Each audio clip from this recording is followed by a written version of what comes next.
All right. Well, welcome everyone during this special week before Christmas and New Year's. And we're inviting in the spirit of mountains into our nature healing, which is very big energy, protective energy, old energy. So I'll bring up my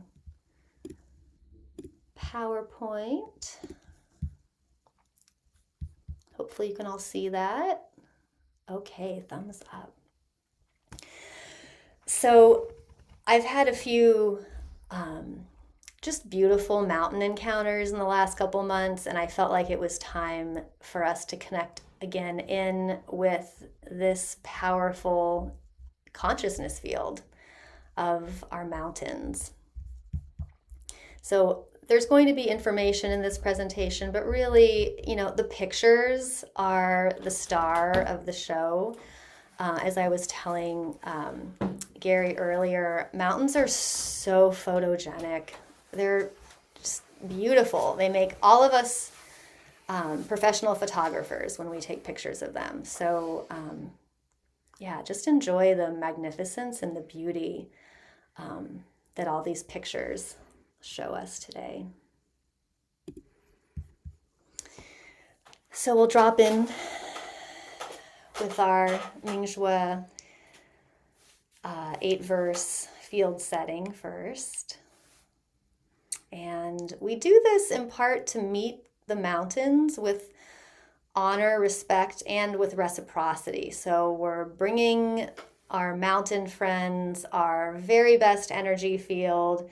We are approaching our mountains in our full Mingjue state. And it feels like this is our gift and how we can approach this subject with in relationship and reciprocity. So I'll invite you to expand your head up into the sky, just like the mountains, and plant your feet firmly on the earth. Your body is relaxed and your mind expands out, out, out. Be respectful and quiet inside. The mind is clear. The appearance is humble. The mind is still.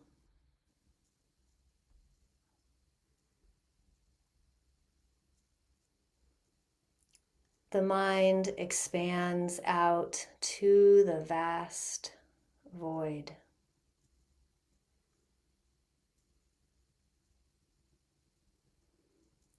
Illuminate deep inside.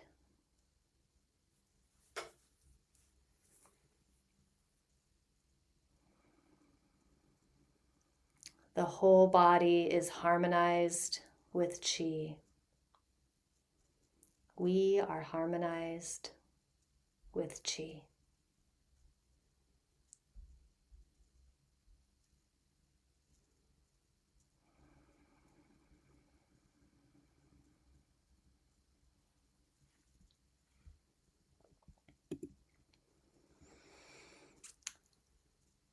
Moving on to our presentation.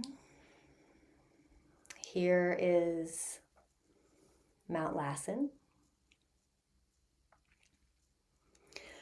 So mountains are elevated landforms, right? And typically we consider a mountain anything 1,000 feet maybe above the surroundings. Mountains cover about 24% of the Earth's land surface. That surprised me. So, a fourth of the Earth's land surface is mountains.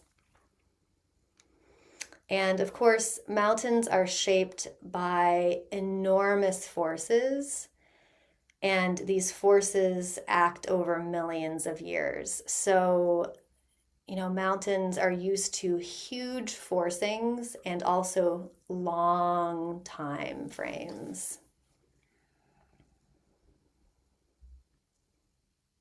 So they invite us to see a different perspective than the human perspective, for sure.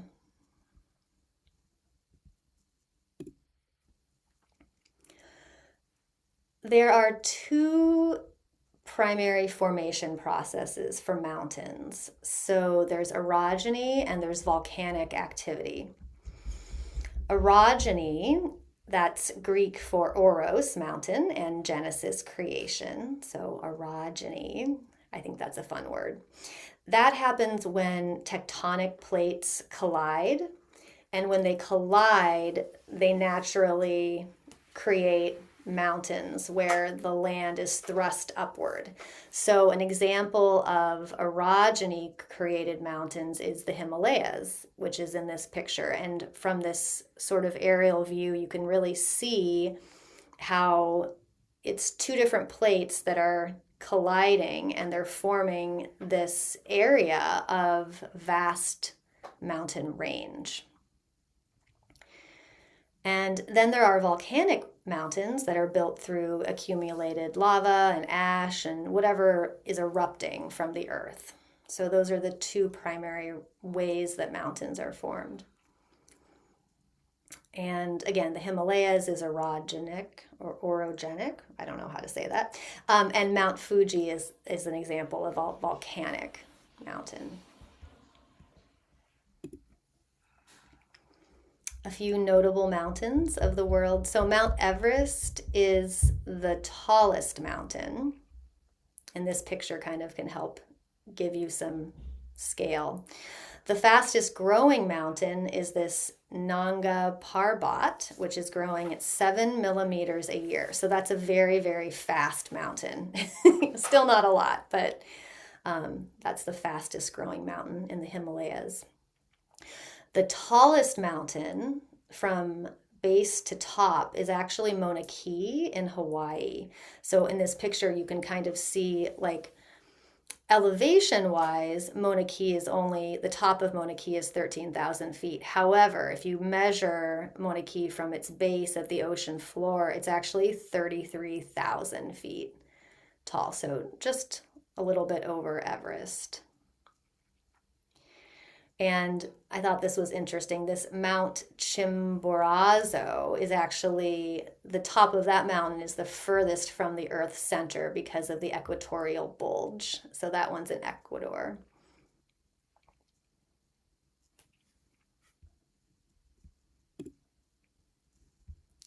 So these were just some special qualities of mountains that I was reflecting on when I was creating this presentation. So this is a photo taken from Cinder Cone, and in the back you can kind of see the peak of Mount Lassen. And this hike that my family, there's Rena of course, this hike that my family did last summer, I feel like kind of exemplified some of this. So mountains bridge the earth and the sky, and so they bridge opposites. For example, life and death, or for example, the linear and the imaginative realms. So the peaks of mountains kind of touch the heavens, right? So they're connected to that heavenly energy, but then they also have these caves, right, that lead to the underworld. So maybe you're familiar, many mountains have a lot of different caves and mysterious subterranean environments. A lot of mountains are full of, crystals and other precious gems and jewels. And there's all sorts of lore around whole civilizations, even alien civilizations living inside of mountains. For example, Mount Shasta near where I live. So, mountains are so huge that they encompass so much of our environment, and then there's also so much mystery surrounding them. What we kind of experienced on this hike that this photo is of is the fact that mountains kind of generate their own weather systems. So when you're hiking to the top of a mountain, you'll often encounter vastly different ecosystems, different weather patterns, and you just have no idea what you're going to encounter as you hike further and further toward the top.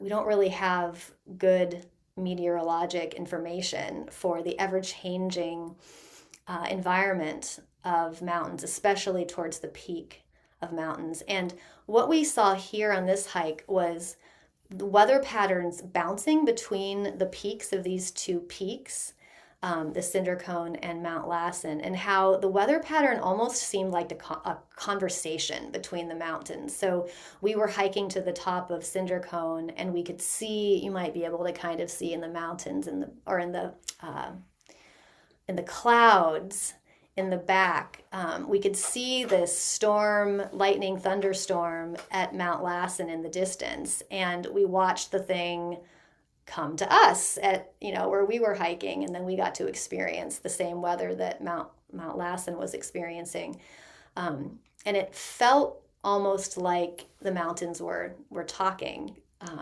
and that the weather was their language.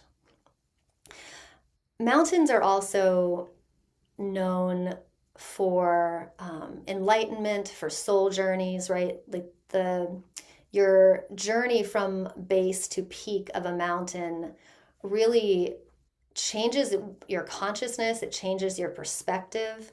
There's no coincidence that many stories of enlightenment occur on top of mountains. Just journeying to the top of the mountain puts you in an altered state, in a deep Mingjue state, basically. And the air is thinner, you have this vast perspective, you can see the situation from all different angles, and this does a lot to the human psyche, for sure, when we interact with mountains.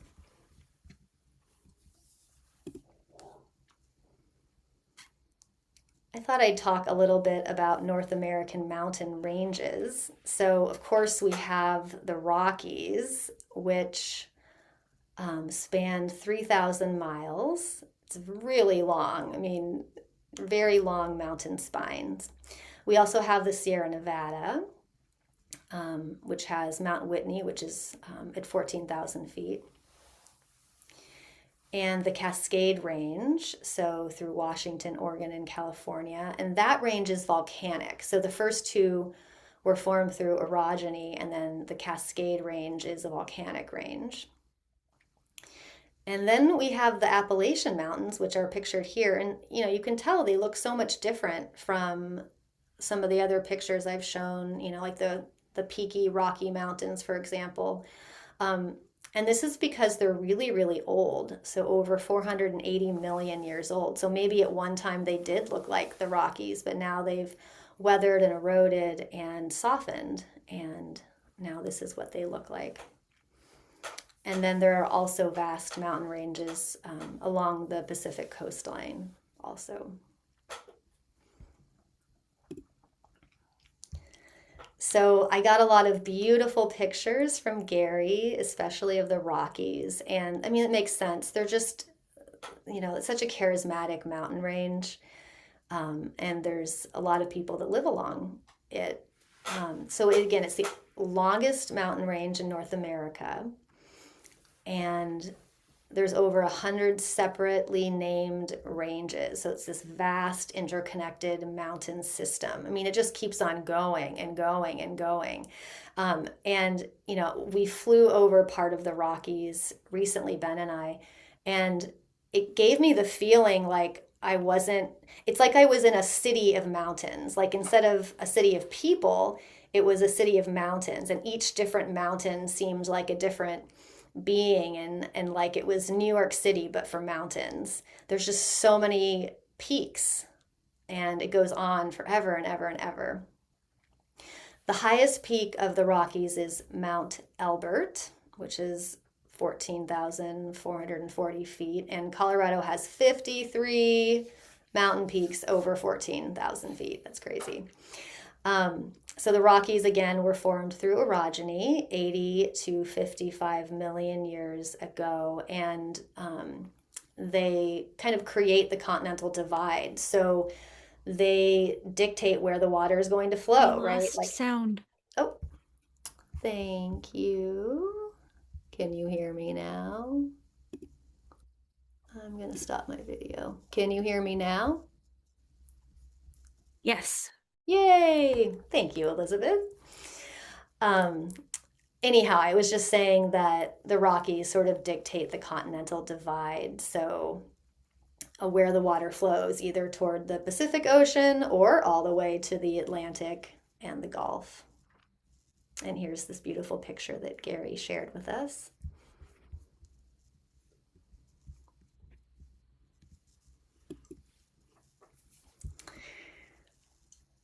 Another one of Gary's beautiful photos. Thank you, Gary.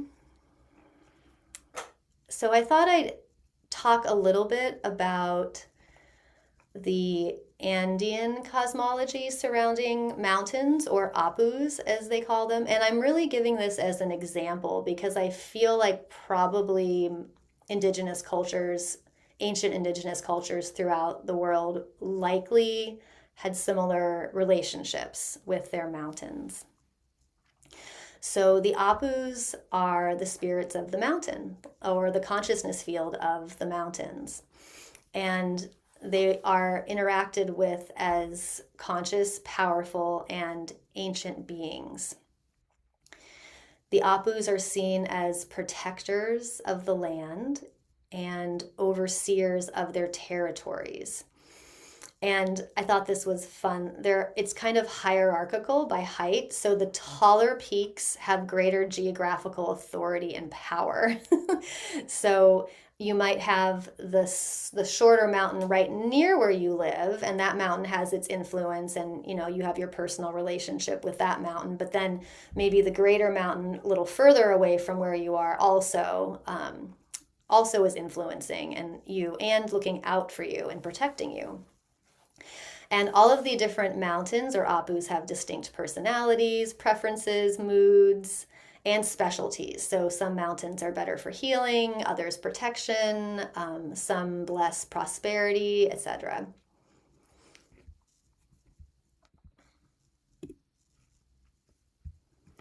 So some more about the apus. So again, in this cosmology, they communicate through weather patterns. I thought that was so cool because it seems very obvious when you spend time in mountainous areas that weather is their communication signs.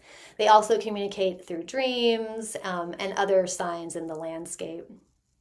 And mountains are engaged with through reciprocity, of course. So, always engaging with the mountains as if they are another animate being that is equal to humans in consciousness and presence. And often gifts are brought to mountains. And it's believed that our ancestors, so the people in our family lines or our friends who pass, actually part of them becomes part of the apus when they die. So when we engage with the mountains, it's not as if we're engaging with these kind of disparate gods or entities, but actually, part of our loved ones are the apus. So it's a very personal relationship. And the apus are part of this elemental pantheon in the Andean cosmology. And so mountains are equal to and equally engaged with to Pachamama, the earth, Mama Kia, which is the moon, and Mama Kocha, which is the ocean. So in this cosmology, the major elemental forces are mountains, earth, moon, and ocean.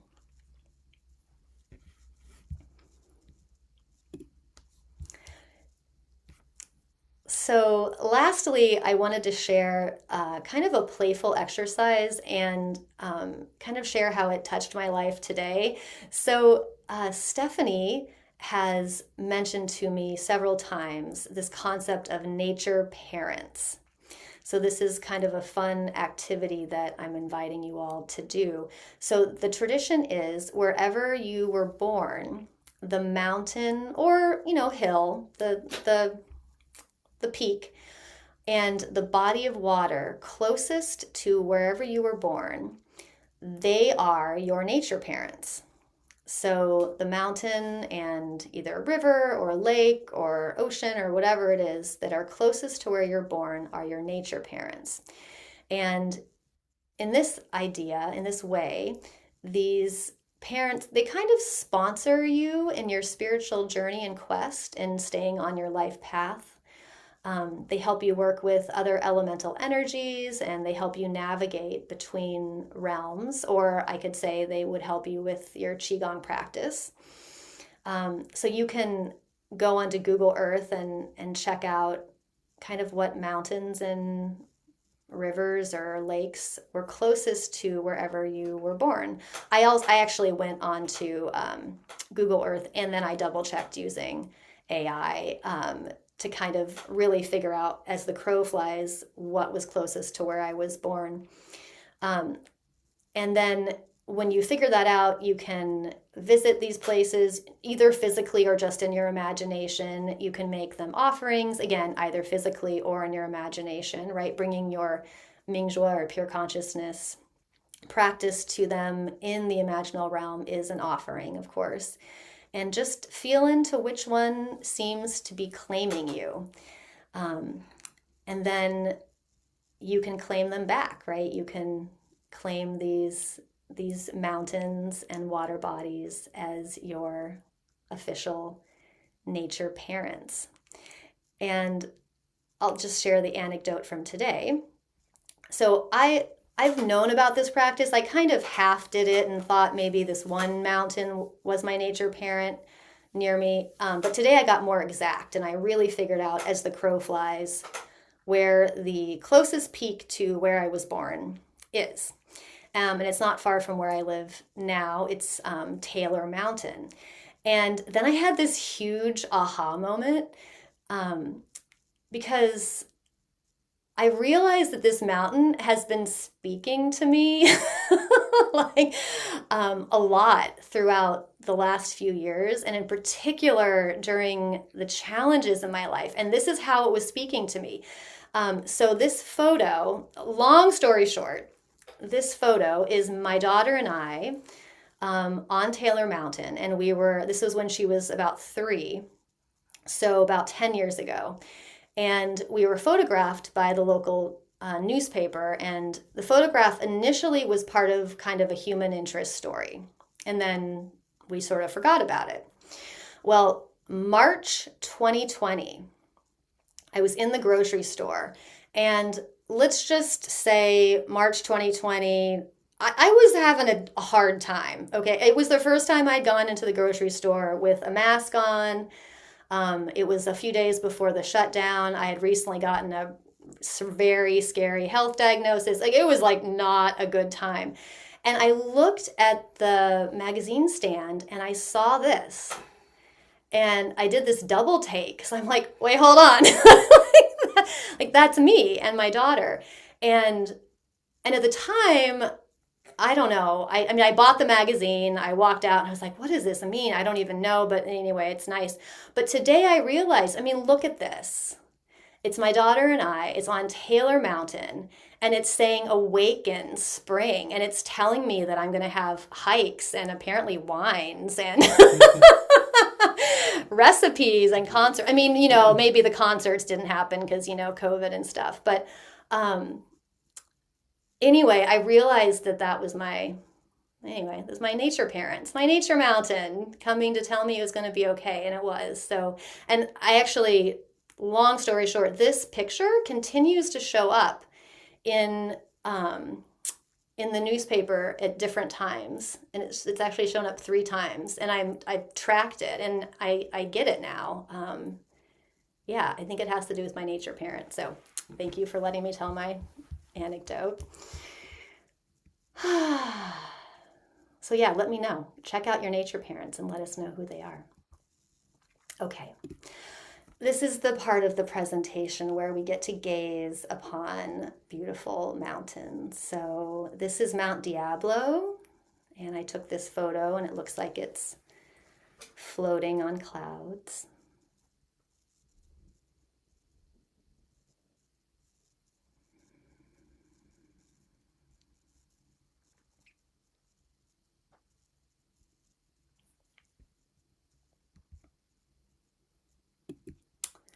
This is part of the Yosemite Valley mountain range, I guess.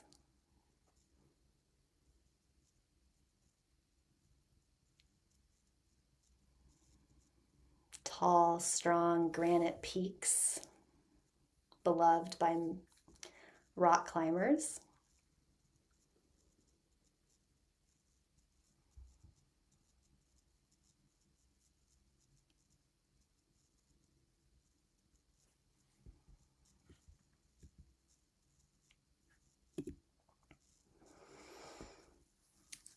These are mountains part of the Canadian Rockies, photo taken near Banff.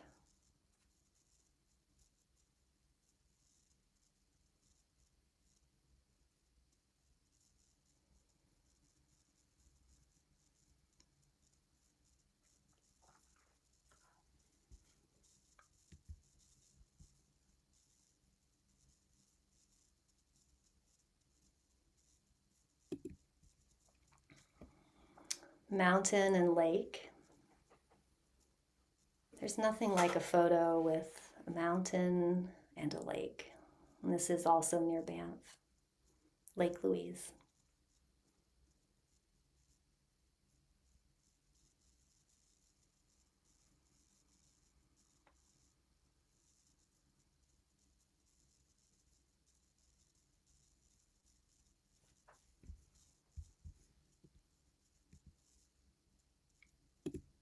And our last photo is from Gary. Another, I'm assuming another photo somewhere in the Rockies.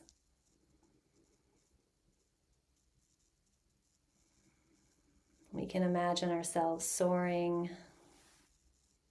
gazing on the mountains from a chairlift.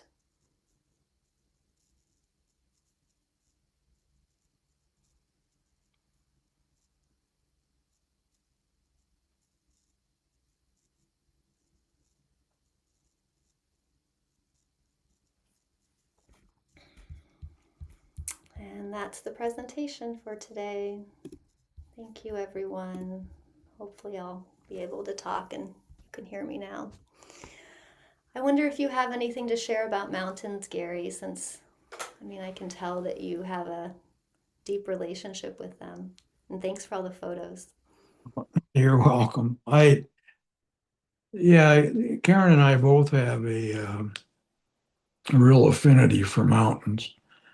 We escaped Southern California in '85 and moved to the mountains. And, we've been here off and on, with a couple sojourns out of the mountains, but always returned. And, she and I both have climbed 14ers. In fact, we both did Albert, which is the tallest one here. And we did, Democrat, Lincoln, We did, Sherman. he did 6, I did 7. Yeah. She did massive on her by herself. With other people. No, it's Bierstadt. Bierstadt. Yeah. And then we got run off of Quandary Peak. Out here, you have to, they say to be off the top by 11, don't they? Well, at least by noon, because the weather comes As the in. weather comes in. And it's just remarkable up at the top of these peaks. It is so quiet. It's eerie. You don't hear any sounds. And the views are amazing, Yeah, beyond amazing. yeah. And I grew up in Iowa, or was born there, and the Cedar River is there, but I think the closest mountain was Hartson Hill. And I'll have to do some research on that to find out where the closest mountain is. Yeah, I just have this love of the mountains. I always wanted to live in the mountains, and it took me a while to get there, but for me, it's like the only place to live. I'll go to the city for whatever I need, but I want to come home to the mountains. And we took a family vote before we moved out here. And I don't know if somebody would have voted no if we'd have stayed in California or not. Probably not. I don't have anything else to share. I don't. It's just home. Yeah. And the picture with the highway in front, when you go up I-70 before you get to Evergreen, you come over a hill and that panorama is there. And you never get tired of seeing that. It's pretty incredible. And there's one other place, one of our daughters lives in southwestern Colorado, and at Grand Junction, which is the town, there is the Colorado National Monument, and you have to drive up through the monument to get to where they live. So they're just up on top of this amazing monument, and the rock formations and the mountains. There, every time you could drive 100 times, and you would never get tired of it. It's so gorgeous. And the last picture of the chair of the gondola, that's Telluride down below. They're on strike now, so you can't. Oh, thank you. Thank you. We can all feel you both transmitting the energy of the big mountains to us. It's so good. Thank you. Yeah.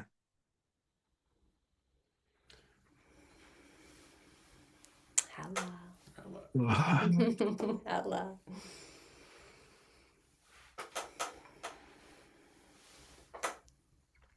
Any other mountain shares?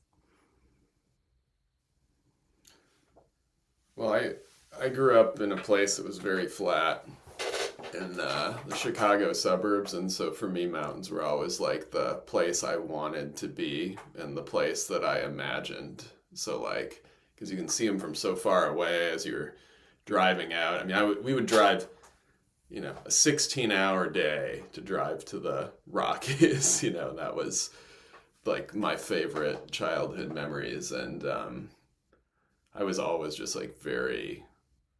I just flew away in the stats of mountains. Megan knows, I really love mountains, and I really love skiing, and I really love being in the mountains. I'm always wondering what is it really like up there, because it's so much different actually on the mountain than it is looking at the mountain. And I don't even know from where I grew up what would be the mountain or the body of water. I was just trying to do the exercise in my head. I have to go and look because I really can't think of any prominence whatsoever. It could be a hill. I can't even think of hills. But in any case, mountains have always meant a lot to me, and they have always drawn me away from where I grew up.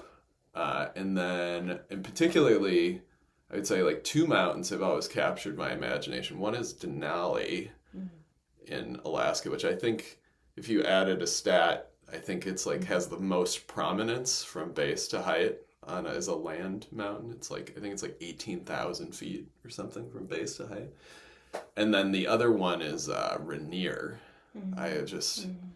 Rainier is just incredible. And that was and I'm gonna lie on this stat a little bit because I don't remember the exact stat, but it's something 90% of all of the snow and water content in the Cascades is on Mount Rainier. It's like unbelievable, like how you can have one, you know, such a dominant mountain to like capture all of it. So anyway, I'll stop there, but I very much love mountains. Thank you. Yeah. Ben, definitely seeing mountains through Ben's eyes when we first met helped me fall more in love with mountains. So thank you, Ben. Out loud. Thank you.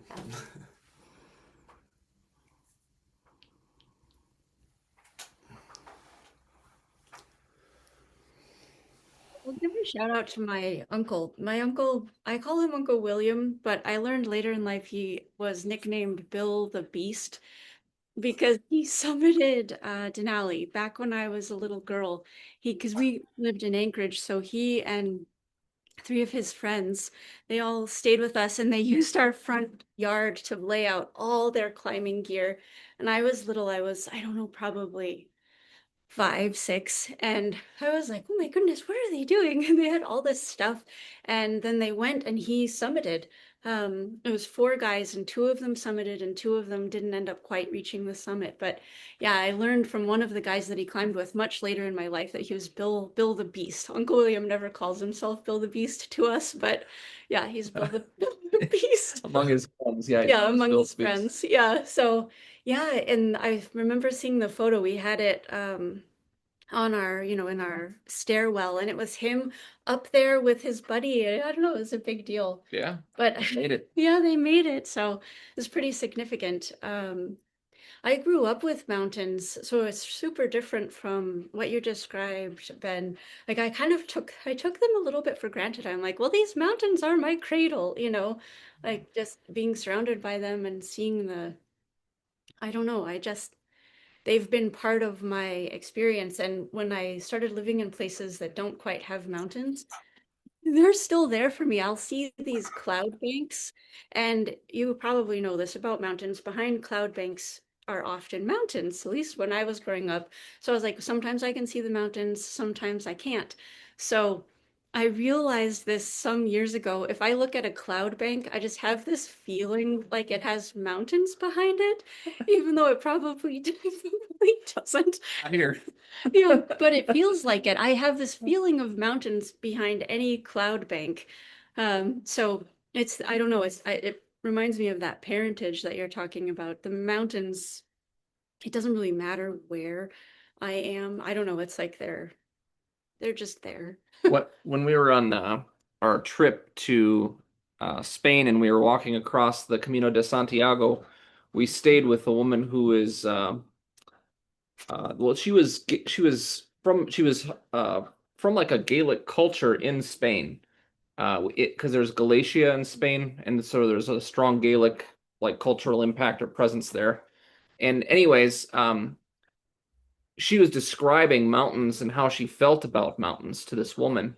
And she said, "Oh, you have Morania," which is a Gaelic word that we don't really have a word for in English, but it means something like longing for your homeland, which is what Elizabeth feels about mountains. And so I grew up, I mean, I was born in North Dakota. Lived most of my life in the plains. If you guys have ever been to Fargo, there's no flatter place on the planet, okay? I mean, it is like a pancake. One of the coolest things actually, because they have a completely perfect grid system. It's the easiest town to find your way around. You can see any prominent like buildings and stuff from anywhere, especially on a clear day with high visibility. And you can look down the roads and just see like a never-ending cascade of the stoplights that just go into the distance. It's just so bizarre. It's almost like being on another planet. And same with Ben. Like I don't even know what the nearest hill is, like to Fargo or whatever. Like I don't know. Like, it's a ways, I think. But anyways, yeah.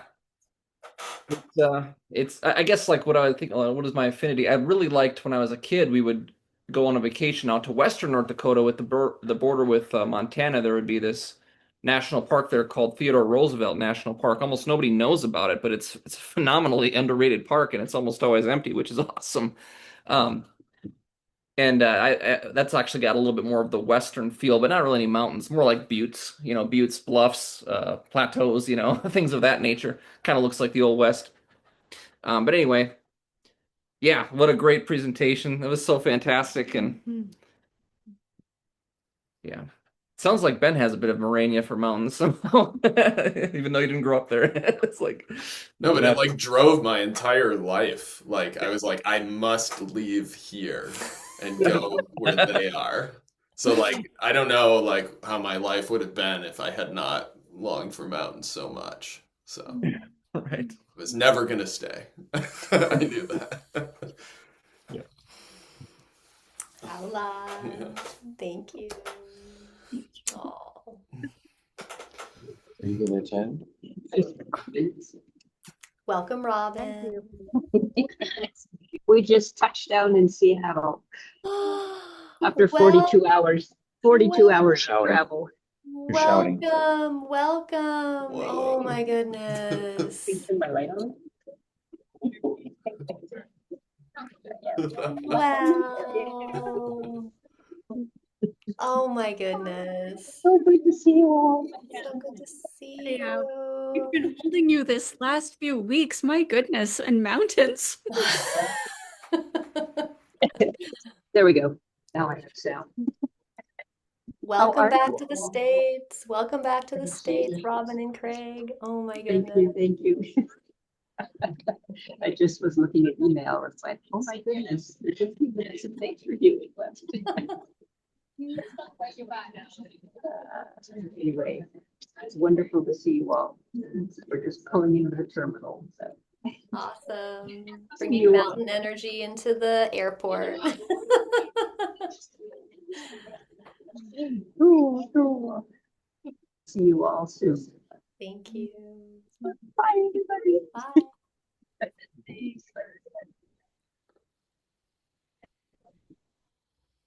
Oh, well.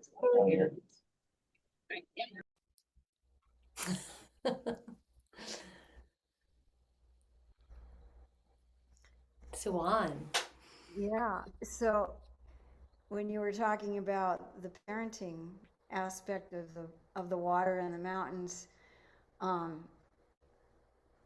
was born in Brookline, Massachusetts, in Boston Lion Hospital, and so I was thinking about, oh yeah, there was the Charles River there, and then there's the Atlantic Ocean.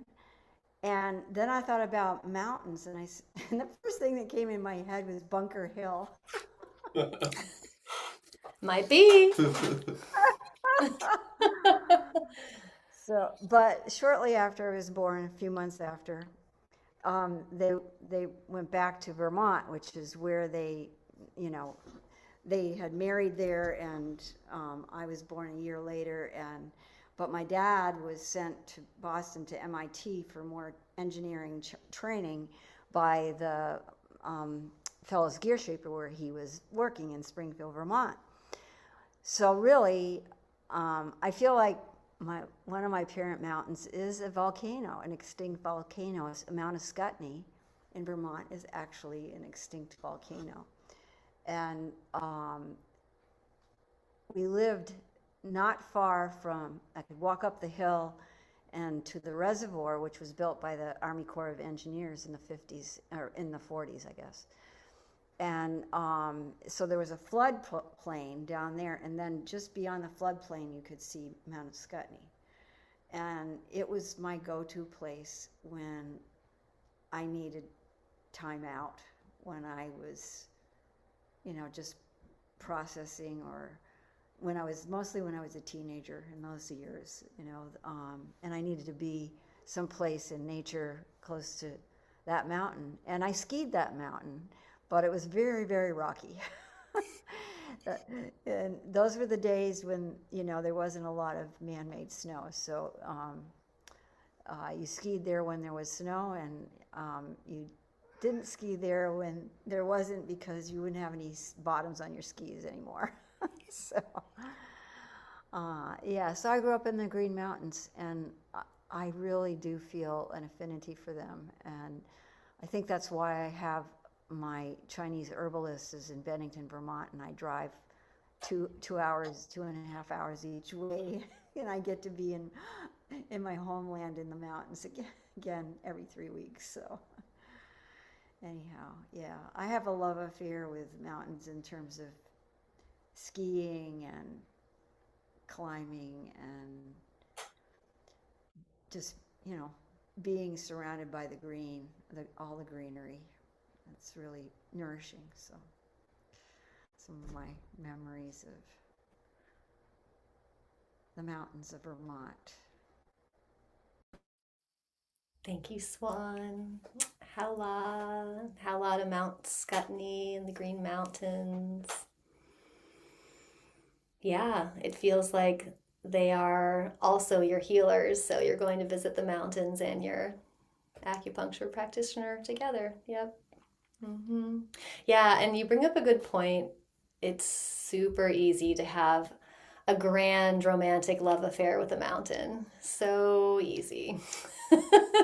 So, yeah. I had something I wanted to share. Did you turn it Yeah. I just Googled what's the highest mountain to Cedar Rapids, Iowa. And this will be, remember when I read this is one reason why I left Iowa. Okay. Mount Trashmore Yeah, yeah. in Cedar Rapids, Iowa is a former landfill transformed into a recreational area with hiking and mountain bike trails, offering panoramic views from the highest point in Lynn County.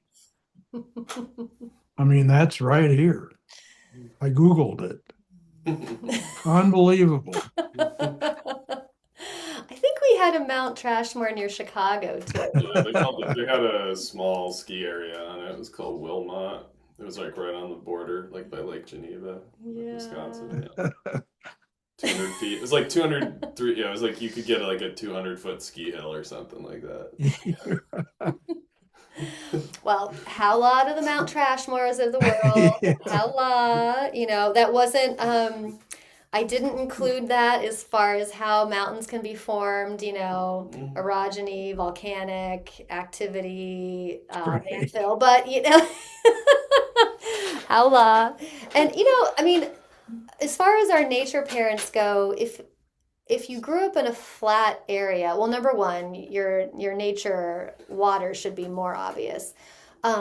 But if you consider that mountains that are taller have a wider geographical purview, shall we say, I mean, it might be a very large mountain that's very far from where you were born, but, still reigns over your land. So just opening it up to claim a mountain that might be technically far away, but yeah. Is the Sears Tower a mountain? No, the Sears Tower is not. Okay.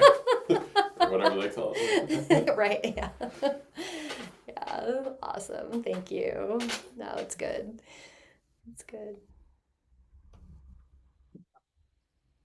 Well, and if you're anywhere in the Midwest, the Great Lakes, I mean, those are so enormous. Lake Superior is 10% of the world's fresh water, just in that one body of water. Yeah. There it is. Yeah, there it is.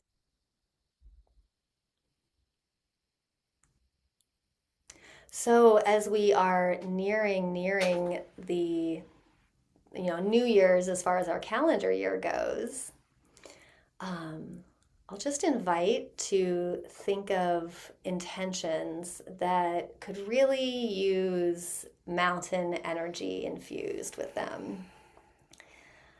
If you have any intentions to bring into our brief healing session, if it's okay, we'll go a little over, but yeah, if there's any intentions that anyone wants to speak.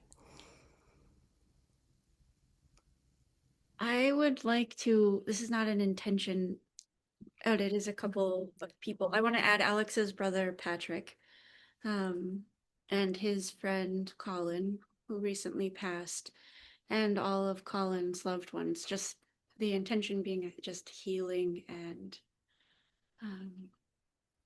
yeah, healing all of the deep wounds. Thank you. Thank you. That's an intention. Yeah, we can put people in the field. Absolutely. Thank you.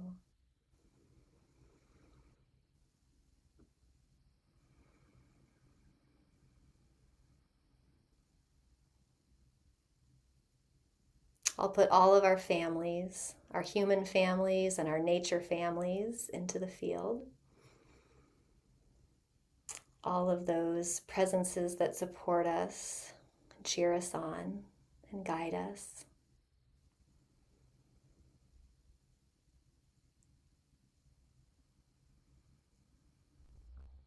I'd like to put Karen Tyson and her whole family in the field for healing of her grandson, the relationship between her grandson and his father.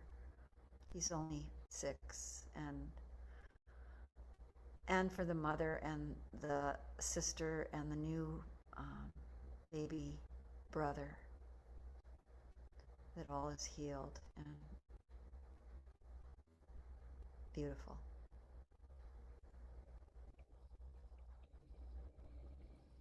Thank you for Karen's family, extended family, including the people and the more than humans that are also protecting and watching over them.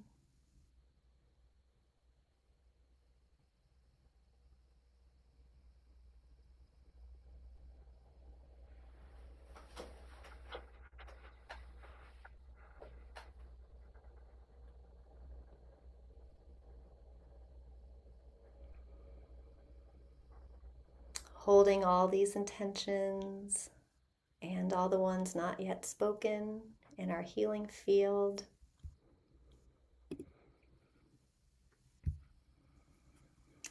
And we'll just enter into a brief formal practice dedicated to the mountains and dedicated to the aspects of ourselves that are of the mountains. I'll invite you to enter into your Mingjue state, focusing on the center of your head, your mountain peak.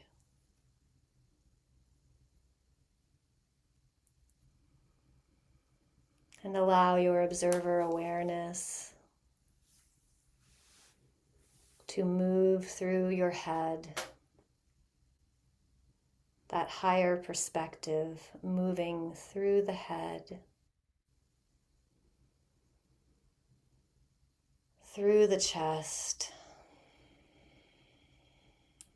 through the abdomen, through the hips and down the legs.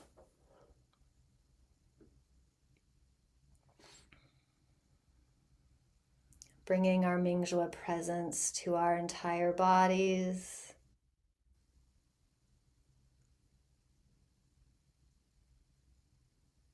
Bringing our Mingjue presence through our chi bodies and expanding out. Allowing our observer to become vast. Allowing ourselves to embody the vastness of the mountains. Expanding, expanding, expanding.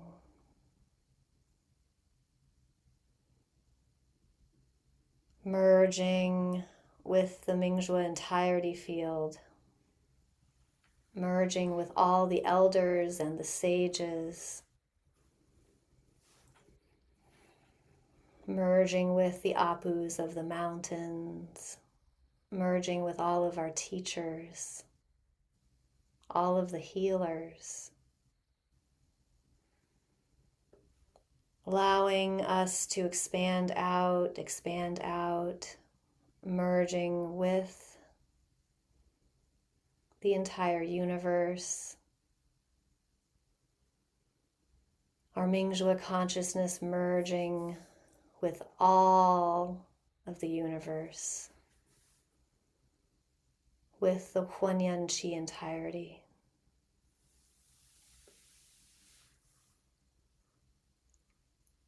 And just allow yourself to feel and witness the vastness. Shoo.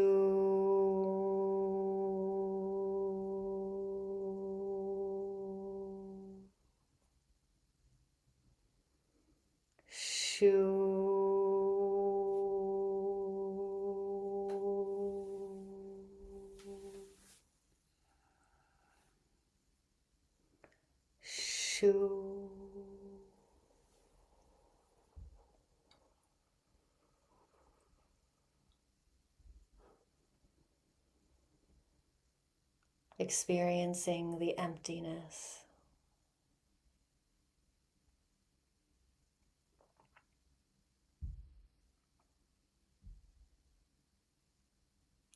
Merging with the vastness.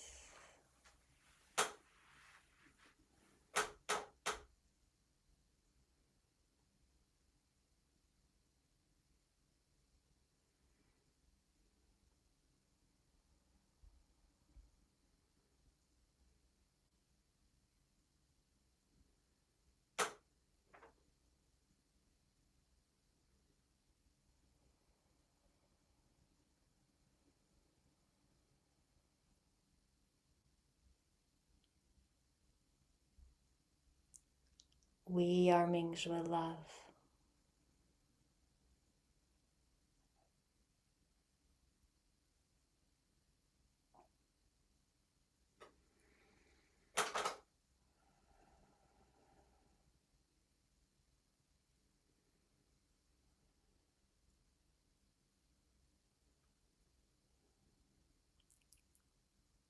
We are Mingjue peace.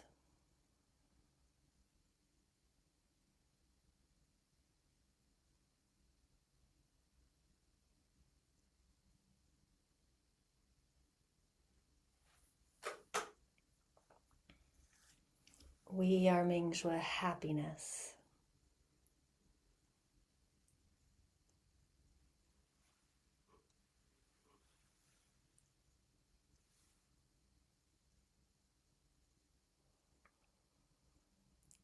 We are Mingjue gratitude.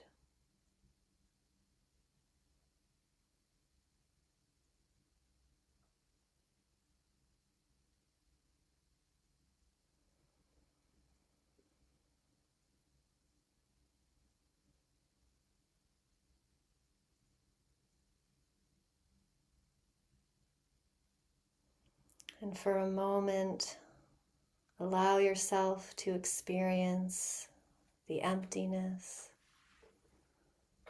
the openness,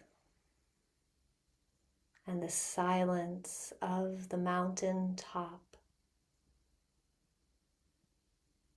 Gazing upon the world, the universe, your life with perfect clarity.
Allowing the clarity of our Mingjue awareness to swirl through our bodies, through our head inner space. Perfect, crystal clear clarity. Allow this clarity to swirl through the neck, inner space. Perfect clarity. Allowing this clarity to swirl through our shoulders, arms, and hands, through our lungs and hearts and breasts. Perfect, crystal clear clarity.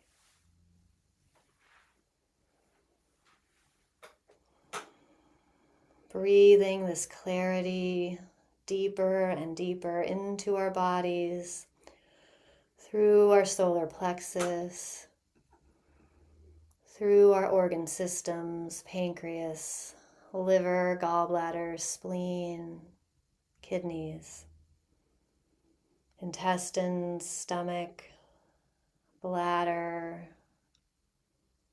reproductive organs, breathing in crystal clarity.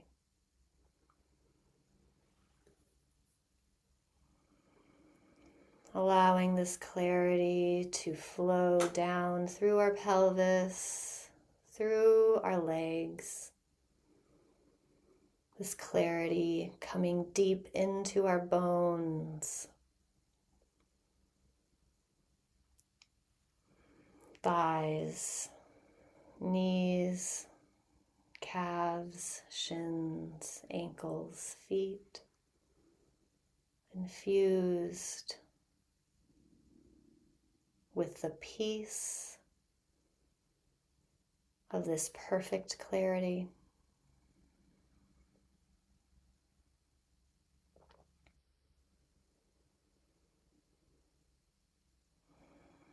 And take a few more breaths to integrate this throughout your entire body and throughout your entire energy body and throughout your entire consciousness.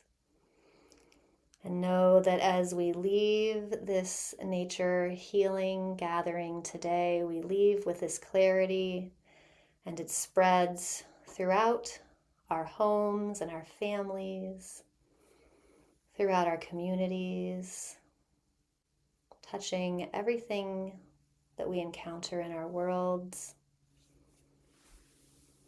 And know that we will bring this clarity into the new year, blessing 2026 with this perfect, harmonious clarity that will guide us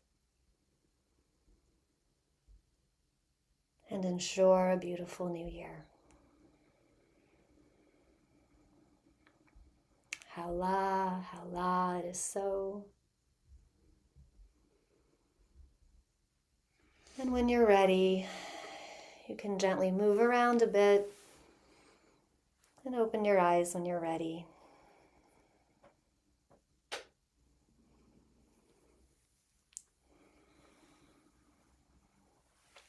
Thank you, everyone.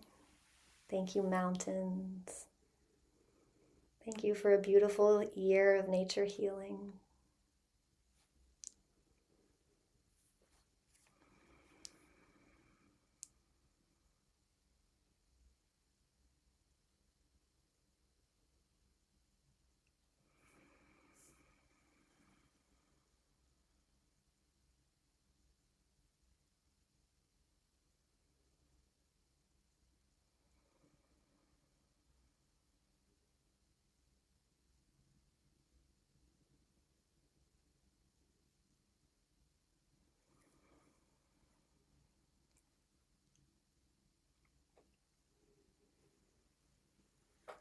Well, I hope you take this beautiful energy field with you. Share it generously with everyone you know.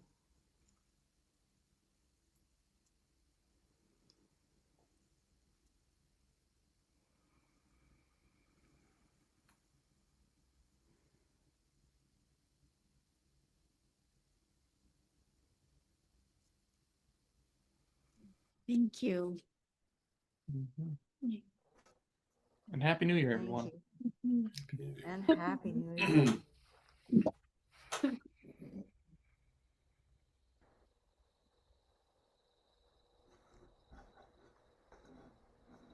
Well, it's easy to be speechless when in the presence of mountains. That's all I have to say. So Elizabeth and I will figure out what January will look like and let you all know. But we'll start up again at some point in the new year. And thank you for doing this. Yeah. It's been a great great run. It's an honor. It's a true honor, Gary. Yeah. It's one of the most healing things that I do in my life. One of the most healing gatherings. Yeah. So, For me too. oh, thank you. Yeah. So we will continue. I mean, we need to hear about Robin's trip. So she said she would host a nature, or she would show us pictures at least for a nature healing. So In Antarctica, nature healing would be super fun. yeah. Or penguins or both. Wow. Penguins. Yeah. Yeah. And thank you for mountains. It just feels so, thank you.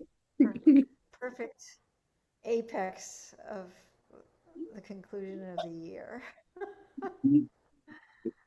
Is. Yeah. All right. Until next time. Love to you all. Thank you so much. We'll see you all very soon with another fun adventure. You're right.